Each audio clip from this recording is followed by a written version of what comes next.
Thank you very much, Bob. When Bryden Ward first approached me and invited me to speak at this conference, I must say I was somewhat apprehensive. But, just looking around and seeing the caliber of the displays and the breadth of and range of them, that apprehension is sort of diminished. So I thank you for that. Now, this conference will no doubt delve into the realm of biodiversity, but I think it's useful to remind ourselves that there are two main streams of living diversity, being, of course, biological diversity and cultural diversity. I would like to touch on the latter, but before we do that, I think it's also important to keep in mind the difference between reality and perception, how we see things. And one good way or a good example of being able to do that, I think, is in a historical context. I'd like to share with you the words of Bishop Farode, and then we'll compare that with the contrasting view of the Aboriginal peoples. Bishop Farode, in a letter he wrote to a colleague in 1884, said as follows: Il fallait bien oublier que nous étions sur la terre étrangère et dans cet immense désert qui a nom Lac la Biche, which means we had to well forget that we were in this foreign land, in this vast wilderness known as Lac la Biche. So that, as has been previously suggested, was of course the initial European view of the Great Northwest, a vast wilderness. And as opposed to that, I think it's well known, and I'm sure you share that knowledge, that in many native vocabularies, they don't have a word for wilderness, particularly in the boreal region, because after all, the forests were their home for these nomadic people. So there's a good example of what I refer to. There's also a story I'd like to share with you that I think will help reinforce that. When Governor George Simpson of the Hudson Bay made his inspection tours, he would bring along his bagpiper, Colin Fraser. And the story goes that a Cree who heard Colin Fraser reported back to the chief and elders in his village as to what he had heard. And it went something like this. He had seen a white man step out of a canoe dressed in a skirt which was a very funny color. He had fancy leggings. He held a black swan, which he held upside down. It had many legs to which were tied ribbons, and he put the head of this black swan into his mouth and bit it, and at the same time he placed his fingers on its neck, and when he squeezed his body, it made a terrible noise.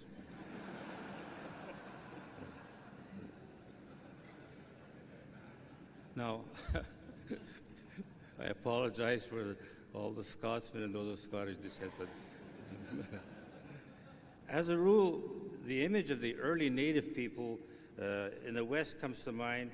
We tend to think of the Plains Indians and the reliance on the mighty herds of buffalo.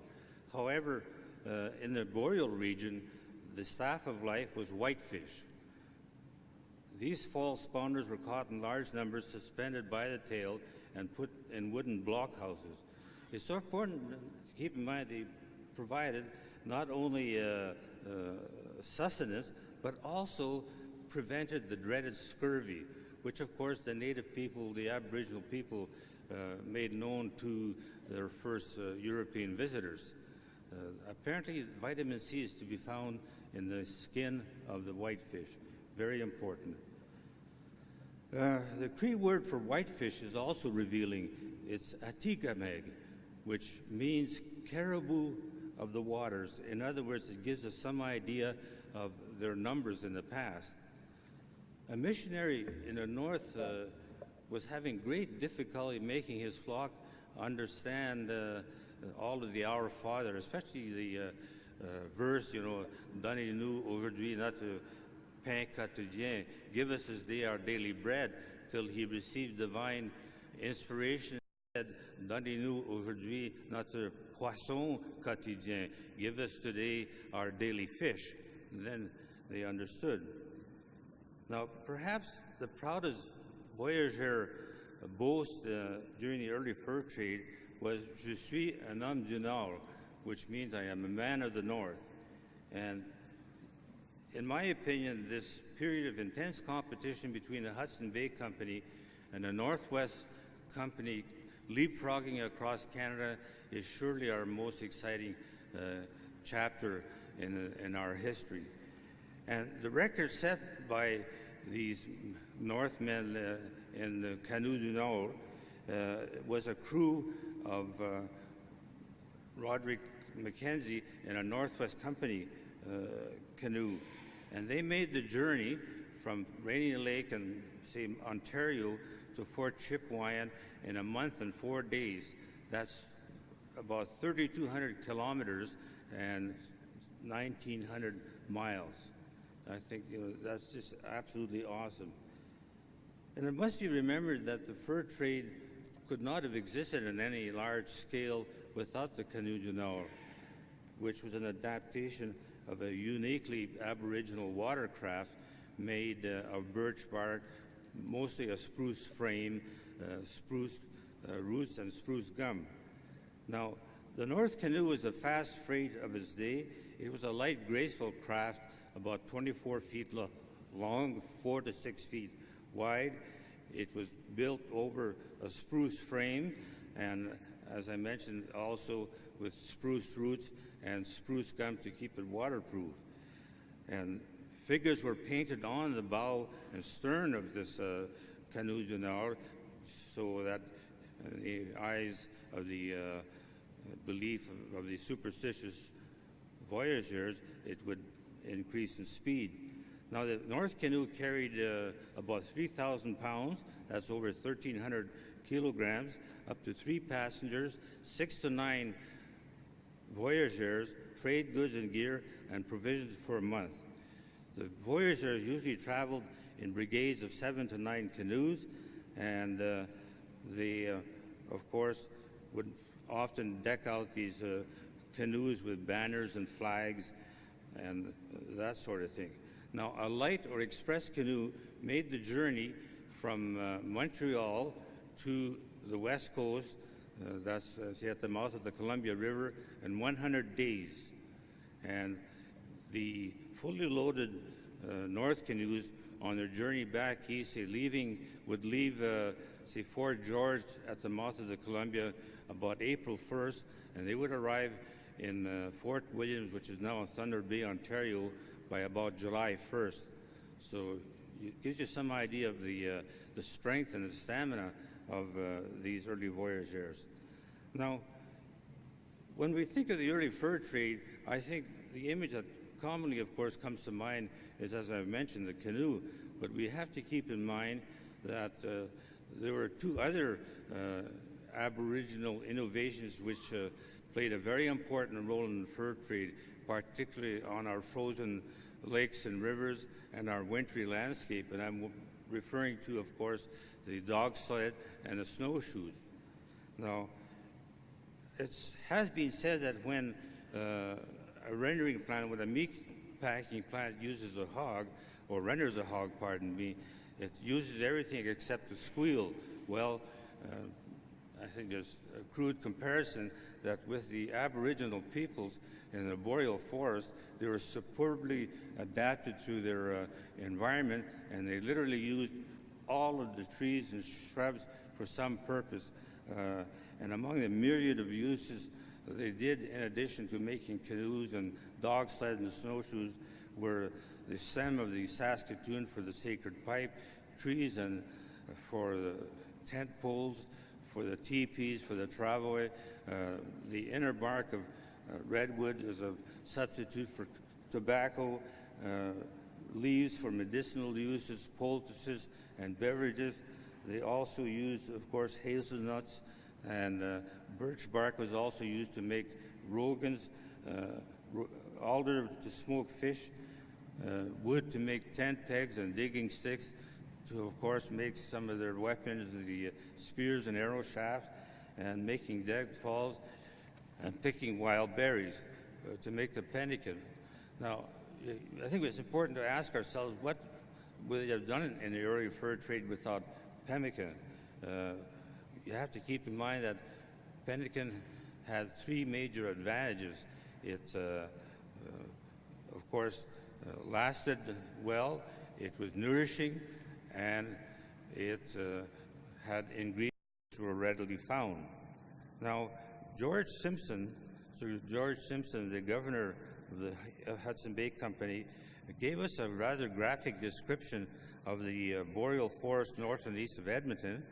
He said, "This forest is in vegetation in its singular force and nature, the rankest part of America north of the torrid zone." As a matter of interest, the native women described the voyageurs as being not only short and hairy, but also rank in a different sense. I would like to touch briefly on the role of the unsung heroes, or should I say heroines, of the fur trade. I am, of course, referring to the native women who often acted as guides and interpreters and taught the fur traders and explorers the customs and languages of their people, particularly when the fur traders began living in native camps to trade furs instead of natives going to the various trading posts. Now, perhaps one of the most outstanding examples of a woman acting in the role of a guide and an interpreter, especially the Society of American Foresters, you would know of Sacagawea, the guide and an interpreter who served the Lewis and Clark expedition of 200 years ago, which has been mentioned to us. We in Canada have a woman known as the Sacagawea of the North. She was a Dene woman by the name of Thanal Tadur. She too had been a slave. She had been captured. This young Cree girl had been captured by the Dene people, as I say, as a young person. She later escaped, and when she had escaped, she ran across some Bay men who then took her to their post, and in no time at all, she also began to act in the important contribution is that she actually made a peace agreement between the Cree and the Dene, because she not only had a command of both languages, but just the sheer force of her personality. And when she passed away in 1717, I'd like to share with you what Governor Knight of the Hudson Bay Company said about her. And Knight had served the Hudson Bay Company for 40 years. He stated she was one of a great high spirit and of the firmest resolution that ever I see in any body in my days, and of great courage. So I think that was really a tribute to her, especially in those times. Now, it is clear that the role of the women to provide fur traders with essential items such as snowshoes and was very critical. But here's what Alexander Mackenzie had to say to his cousin Roderick Mackenzie at Fort Chipewyan. "I have not a single one in my fort that can make rackets, that is snowshoes. I do not know what to do without these articles. See what it is to have no wives. Try and get rackets. There is no stirring without them." And then the following remarks of the Dene chief Matonabi, who had 7 wives, sheds light on the role of the women as he proceeded when he advised Samuel Hearn, who had failed on 2 previous expeditions to reach the Coppermine River. He said, and I quote, "When all the men are heavily laden, they can neither hunt nor travel to any considerable distance, and in case they meet with success in hunting, who is to carry the produce of their labor? Women also pitch our tents. In fact, there is no such thing as traveling any considerable distance or any length of time in this country without their assistance. Women, though they do everything, are maintained at a trifling expense. The very licking of their fingers in scare times is sufficient for their subsistence." So that was his view. As a matter of interest, though, Hearn's 3rd expedition was successful. It's also I think, noteworthy that Alexander Mackenzie recommended to Captain John Franklin that he engage women on his second expedition in 1819. There are more enlightened views of the role of women in the early fur trade to be found. One of the better examples I would suggest is in David Thompson's narrative, where he refers to his beloved Charlotte Small in the following fashion: "My wife is of the blood of those people, that is the Cree, speaking their language and well educated in the English language, which gives me a great advantage." So there you go. The men got the credit for the exploration of the Northwest, but it's difficult to imagine how they could have done it without the assistance of the women. Now, it's just worth summarizing it in this fashion that the assistance of the women was critical to not only the traders' subsistence and survival, but also the fur production.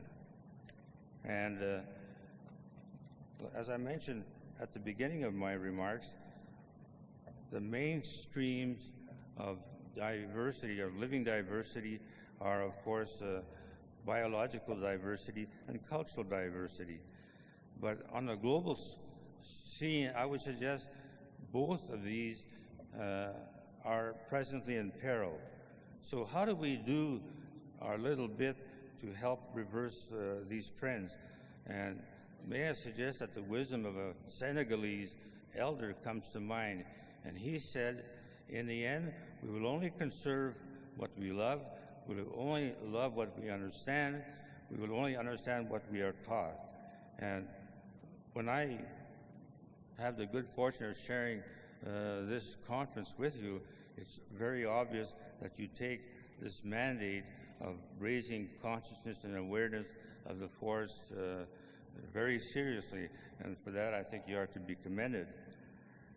Perhaps so we can be guided by the words of a Scottish psychiatrist, R.D. Laing, who said, "Until you can see through the rules, you can only see through the rules." In other words, until we understand that our own culture dictates how we translate everything we see and hear, we will never be able to see or hear things in any other way. An American writer, Barry Lopez, I think is also helpful in providing us some guidance when he said, "For as long as our records go back, we have held two things dear, memory and landscape. And if we are to be faithful to both and faithful to cultural biodiversity, then we must, I think, follow his words." So among other things, our forests call up something in the land, they give us something real and remembered, they provide us with a sense of place. They are a source of well-being, they also give us a source and sense of continuity, and I think that's so very important in our world today. They are surely aspects of cultural biodiversity and sustainable development. Thank you.